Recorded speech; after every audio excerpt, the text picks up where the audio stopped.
Hey, MCARBO Brotherhood. We're excited to introduce you to the KEL-TEC SU-16 SU-22 Target Trigger by MCARBO. Now this is a machined aluminum trigger that is a direct replacement for your factory plastic trigger on your SU rifle or your PLR pistol. Now this is a fantastic night and day advantage going from a plastic trigger that flexes, feels spongy, mushy, completely inaccurate, to a machined aluminum trigger that's CNC milled out of a block of 6061 aircraft grade aluminum. It's then tumbled to reduce all the sharp edges on the sides. It's then hard plated with black anodizing to give it a lifetime durable finish.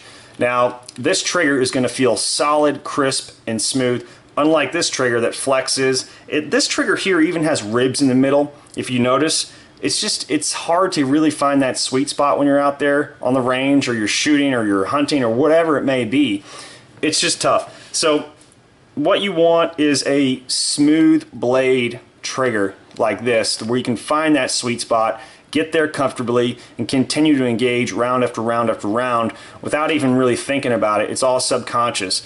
This trigger is going to fit and function in the SU-16 Alpha, 16 Bravo, 16 Charlie, 16 Charlie Alpha, 16 Delta, the SU-22, PLR-16, and the PLR-22.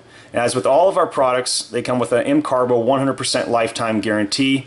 We are happy and excited to introduce the KEL-TEC SU-16 SU-22 Target Trigger by MCARBO. Parts and tools needed for this build: KEL-TEC SU-16 SU-22 Target Trigger by MCARBO, flathead screwdriver, 2 Phillips head screwdrivers, 2 6-inch zip ties that are very thin, a small punch, medium punch, pair of snips or scissors, block of wood, and a hammer. We first begin by removing this rear takedown pin. It'll separate the stock and trigger assembly from the receiver. Just go ahead and take your little Phillips head screwdriver and push it through like I just did there. Set that to the side. Alright, take a quick look. So this is how it's all held together. You've got this hinge pin with 2 screws here holding the trigger assembly stock to the receiver. So what we're going to do is take both of our Phillips head screwdrivers and we're going to twist with one of them and remove one of the screws on either side. Then we're going to take our punch. Now, if you've got one of these long cylinder punches, this would be ideal. If you've got one like this, it'll be okay. It's just going to require you to kind of pull it out. I'm just going to stick it inside this threaded stud right here and use the weight of the firearm to assist in removing this threaded stud. And then you'll take your Phillips head screwdriver and continue to unscrew, and you'll see it's just sliding out now. There we go. Quick and easy. If you've got one of these, you're just going to have to pull it out a little bit, guide it out along the way. Now we can separate our trigger assembly stock from the receiver, set that to the side. We're going to focus on this part here. Now we need to release the hammer by moving the safety to fire and pulling the trigger. There we go. Next thing we'll do is unscrew all 20 screws on this stock here.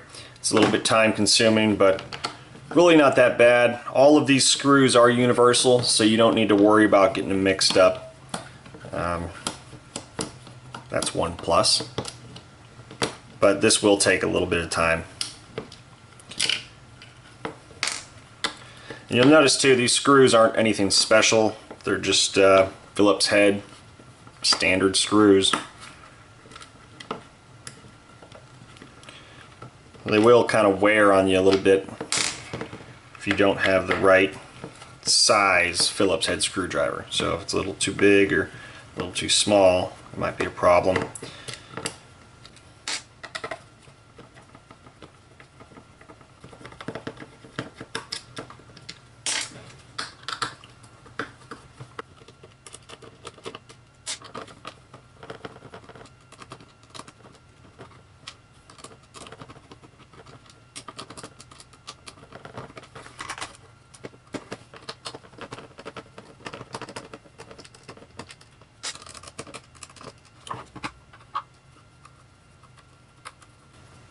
If one of the screws are giving you trouble, just go ahead and take your second Phillips head screwdriver and use that to help you out. You can see here that threaded stud must have been just kind of spinning internally, and it wasn't cooperating.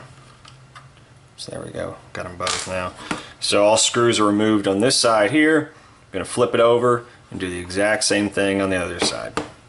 Nothing too complicated, pretty easy and straightforward so far.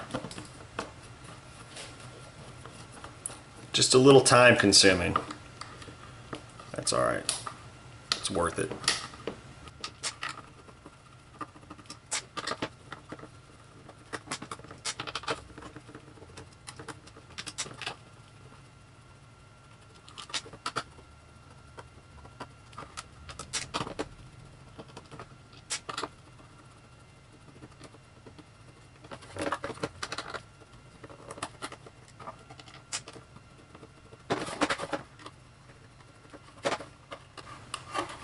So you can see some of these factory screws are just, I mean, these aren't industrial grade screws. These are really just like common household screws.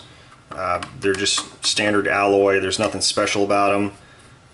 And I guarantee what's happening is these threads are just kind of stripping out on them. And that's what's making it so impossible. Don't worry, we've got a solution for this too coming up. If you have that problem, you can just use your punch, push through on the other side, kind of get that thing out of there. Yeah. Yep. The threads are actually stripping on it. You can see that? That's a no-go. So we actually got a screw replacement kit I'll introduce you to here on the reassembly. So the last time we used those. Now let's remove the recoil pad. Just go ahead and get a good grip on it and pull it out. There we go. Okay. So now we've got all the screws removed, the hammer's released, recoil pad is out. The next thing is going to be pulling the two halves apart and then kind of taking a good close look at what the trigger assembly looks like. So that's next. Now let's separate the two halves of the buttstock and the trigger assembly. Go ahead and start at the rear of the buttstock and just kind of carefully pry a little bit, get it started so that we got a little space up here. And then take your flathead screwdriver and just work it all the way down the top there. And once we've got evenly kind of spread out like that, we want to be careful because we want to keep as much of this together as possible just so we can see it, you know, as it comes apart. Just it's more helpful that way than just kind of tearing it all apart in a hurry. And pry down here and just kind of work our way forward again. Okay. Alright, so it's all started and ready to go. Alright, now we'll come back here to the front, we'll start prying. Okay, there goes the hammer. Okay.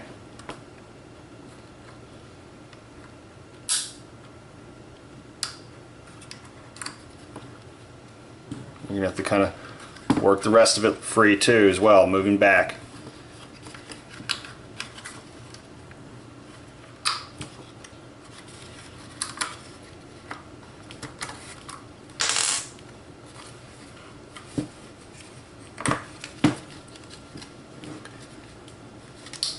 Okay.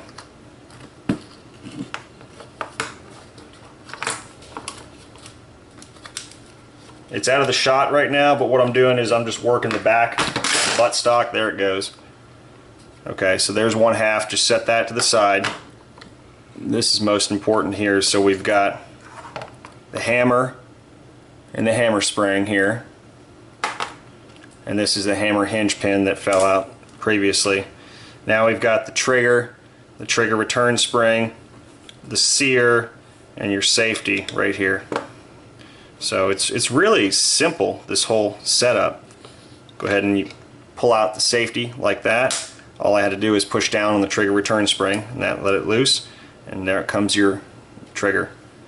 So set the other half aside for now, and let's take a good look at what we got here.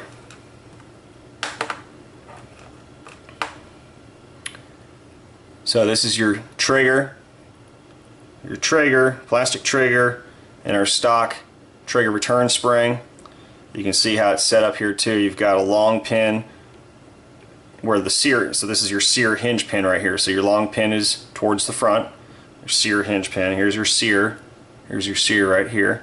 and then you've got this pin in the back that's actually holding the ears of the trigger return spring in place. It's got little cutouts on that pin that actually hold it in place. We can actually just pop this off real easy. There it is. So trigger return spring, and you can see those cutouts on that pin that hold the actual trigger return spring in place. And then you can actually see that's the sear spring right there underneath the sear. So we'll go ahead and take this apart now. Now let's go ahead and completely disassemble the rest of the trigger. Notice that this trigger block here, there's a tab at the bottom, okay, and it's facing the rear. That's important and critical to take notice of. And the sear here as well. See how it interacts with that sear spring? You can see the tip of it right there. It sits in that little cutout on the sear. That's important. And then our sear hinge pin and our trigger hinge pin. So what we'll do is we're actually going to put some downward pressure on the sear, and we'll just push down on the table to pull that sear hinge pin right out. Okay, just set that aside, and then you'll notice that our sear will come right out. See how that comes out? And then take a quick look at how everything else is sitting in there. So this is our sear spring right here, and you can see that little brass head on it where that sits. And you see too how the flat part, see there's a flat part of the spring, flat part actually sits in that track, and it's actually seats completely under this pin here. So we'll remove that sear spring, and then the trigger hinge pin that the actual trigger return spring sits on. It's got those little cutouts for the trigger return spring. Set that aside, and then we're going to pull out the trigger block. And remember how that little tab is situated towards the rear and bottom.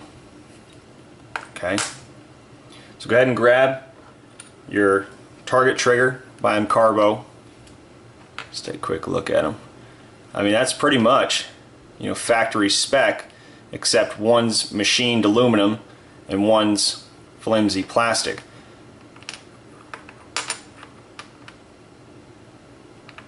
This is going to be a great upgrade. Okay, so let's set aside our plastic trigger. Let's go ahead and take our machined aluminum trigger. Grab your trigger block, and we're going to insert that into the top of the target trigger like so, keeping that little portion down, that tab down into the rear. Then take your trigger hinge pin, insert that from the back, and just push through and flip it on over. Take the sear spring, and we're going to insert that with that little tab down, and that's going to go right in that track, and it's going to hook under that hinge pin, that trigger hinge pin in the back. Then we're going to take the sear and see how it's got the cutout there on the bottom. We're going to take that and just match it up to the sear spring, the head of the sear spring. You see how they connect like that. And then with enough pressure, going to hold it all together with one hand, then grab our hinge pin, place it underneath, press down on it, push the sear in on that spring, and then work that sear hinge pin down till it's even like so. Remember, this tab is positioned like this. The flat side's at the bottom. Your sear is resting on the sear spring here, and your pins are even on both sides. Then take your MCARBO trigger return spring. Okay, we're going to actually insert it like it's going to be positioned like this. So go ahead and put one of the ears of the spring on one side, the other ear on the other, and then make sure you have those legs wrapped around underneath that sear hinge pin in the front there, so it'll be situated like this.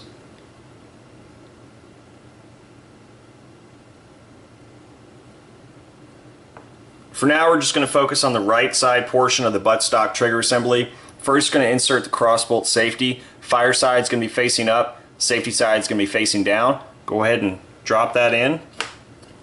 Now we're going to insert our trigger. So the trigger return spring, this portion is going to go underneath of this crossbolt safety, and then the sear hinge pin is going to go right here in this hole. So you're going to kind of do that simultaneously. Drop it right in.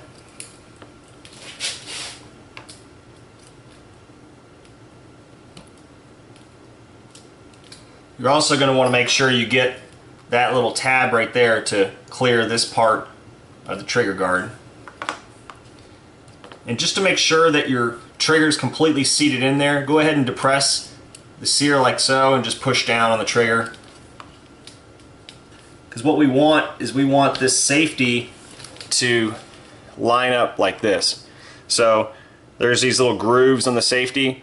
The first groove is where this side of the trigger return spring is going to rest. So you can see that groove there. And then the other portion of the trigger return spring is just resting down here on the other groove of the safety. So both little sides are resting on grooves of the safety. That's important. Now let's insert the hammer hinge pin. Goes in right here. Next, take a quick look at our hammer and our hammer spring. So the ear of the hammer spring sits on top of the hammer like this. Okay, we're actually going to load these springs like so by turning them counterclockwise. And they're actually, the legs of the hammer spring is going to rest on top of the sear hinge pin. So directly on top of where this trigger return spring is. So you'll notice in the back, that's where we're going to start. You can see that tip of the trigger return spring. Well, there's a little bit of space there for that leg of the hammer spring to rest. It's going to drop right in there. So that's our goal. We're going to work that all the way to the back there. So let's take our hammer and our hammer spring. Going to go ahead and wind it counterclockwise, that leg of the spring, and we're going to get it over top of that sear hinge pin. Hold everything in place. Just work that leg all the way towards the back, then actually push the sear down. Try to get the line up evenly. Okay, you heard it snap right into that hole, and actually everything's sitting there nicely.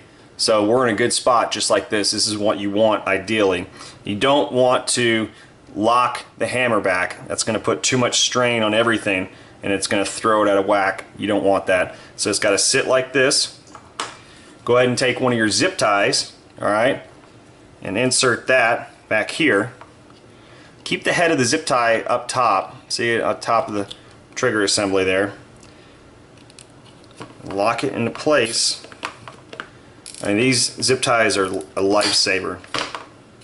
See, everything can start moving on you real quickly. So these zip ties are going to help keep it all together. Alright, now we're going to wind this front leg, and it's going to sit on top of this sear hinge pin. I'm going to get this other zip tie ready. Okay, it's in position. Now let's go ahead and wind it counterclockwise. There it is. Go ahead and get our zip tie to hold everything in place. And it's actually going to be forward of that sear hinge pin. And it's going to hold everything perfectly. Look at that. That's what we want. Good to go. Now that we've got the new trigger, the hammer, and the safety installed, I just want to give you a quick up-close view of how everything looks.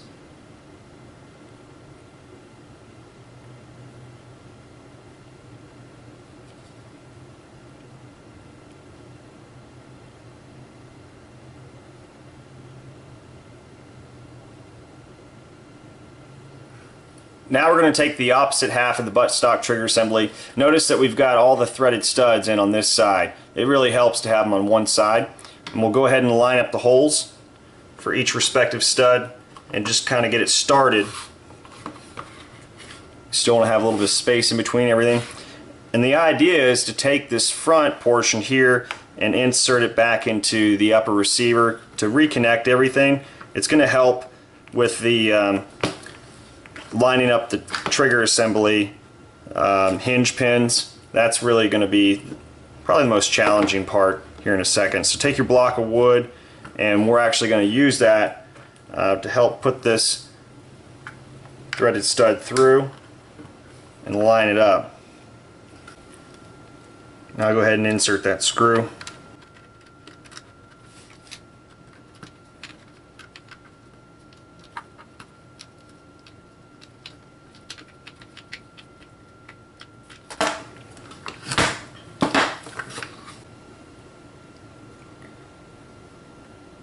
Now that we've reattached the upper receiver to the trigger assembly buttstock, it's really going to do us a lot of help with matching up the hinge pins on both sides of the buttstock and the trigger assembly here. So take your small punch and use that to help yourself guide first the hammer hinge pin into position.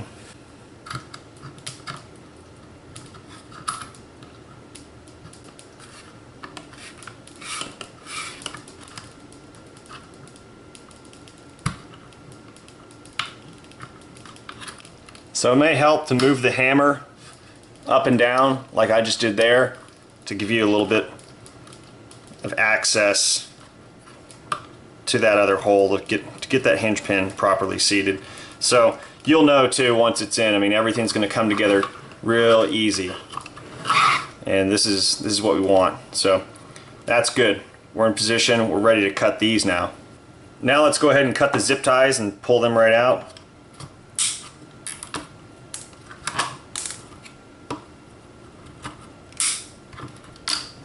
Now we're going to go ahead and insert all the screws back into the trigger assembly and buttstock. Go ahead and take real quick a look at these two types of screws. So this is the stock screw that comes with the SU-16, SU-22, and this is the actual MCARBO screw upgrade for the SU-16, SU-22. This is a grade 8 bolt. This is not. This is industrial grade. This is household grade, standard Phillips head screw. This is an actual industrial grade 8 bolt with a black oxide coating. It's going to be anti-corrosive, anti-galling. It's not going to strip. You're not going to have any problems. This is what we're putting back into the firearm. So you will need a standard set of Allen keys, or at least a standard 3/32 Allen key. And the screw upgrade kit, it does actually have every bit of screws for the firearm, so you can completely get rid of the Phillips head set of screws for this rifle.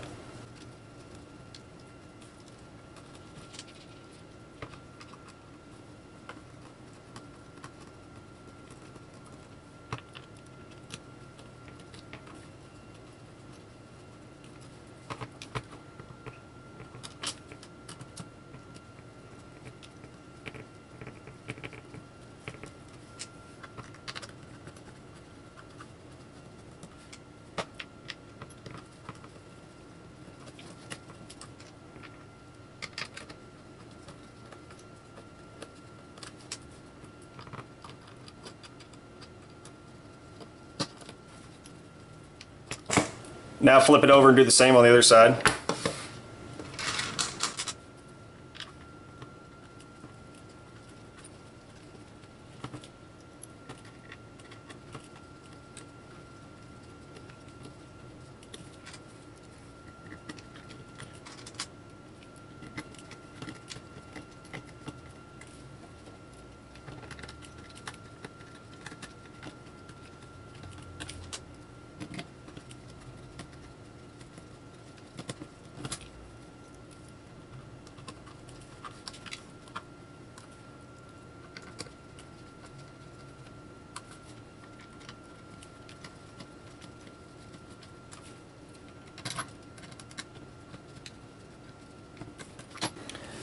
Now I'll reinsert the recoil pad.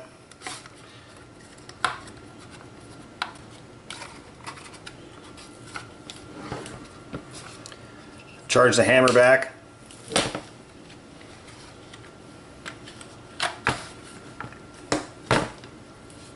Now we'll reinsert the takedown pin. Now that we completed the installation, we got to do a function check, but first look at these triggers side by side. I mean, it hardly compares. This is awesome. This is what we needed. This is a heck of a look. I mean, I can already tell it's going to be so much better. And even this, look at the stock trigger. You know, look at all those ribs and lines. And that's like a seam right down the middle. Not good. Not good. This looks like a prototype of a trigger. And here's the finished product. So really highly recommend it. Feels amazing, and even aesthetically it looks like it belongs on this rifle. This does not. So let's go ahead, throw a snap cap in, and we're going to actually do a quick function check. Place weapon on safe, pull the trigger, nothing. Pull the trigger, awesome. That's what we want. Feels good. Alright.